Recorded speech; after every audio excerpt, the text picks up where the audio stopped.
Вашингтон поддржува проширување на алијансата, но смета дека билатералните спорови што го кучат приемот на нови земји членки треба да се решаваат во Европа, оценува експертот за надворешна политика на институтот Като Ема Ашфорд. So I'd say that there is probably a perception here in Washington and the US that those kind of disputes are very much for Europeans to sort out amongst themselves. So things like Macedonia's accession to the European Union, to NATO, that's being held up by other internal European Union members, for example, or by NATO members. I think a lot of US policymakers would say, well, that's really for Europeans to decide in Brussels, to decide between themselves and sort that out.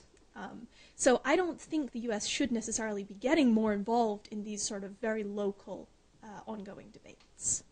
Според Ашфорд, најсериозната безбедносна закана по Европа е ескалирање на конфликтот во Украина и на тамошното затегнување на односите меѓу Русија и земјите членки на НАТО, но сепак Европа не е во фокусот на американската надворешна политика.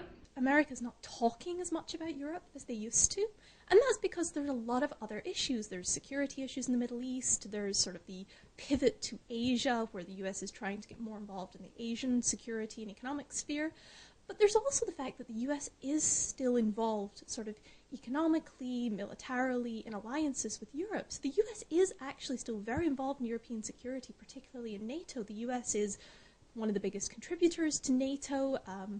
US makes about 70% of all defense spending by NATO members, and the US is really sort of the leading member of NATO, while a lot of European states don't contribute that much to their own defense. So I would say that the US is actually a lot more involved in European security than you think. Американската внатрешна политика има големо влијание на надворешната политика. Конгресот и преседателот не секогаш имаат исти ставови по одредени прашања, но и влијанието на одредени сојузни држави, клучни за изборните резултати, играат важна улога во формирањето на политиката кон странство. Земајте ги во предот американските интереси за надворешната политика. Ова е советот на експертите до председателските кандидати за изборите во 2016 година. За Македонската телевизија од Вашингтон, Ирина Гелевска.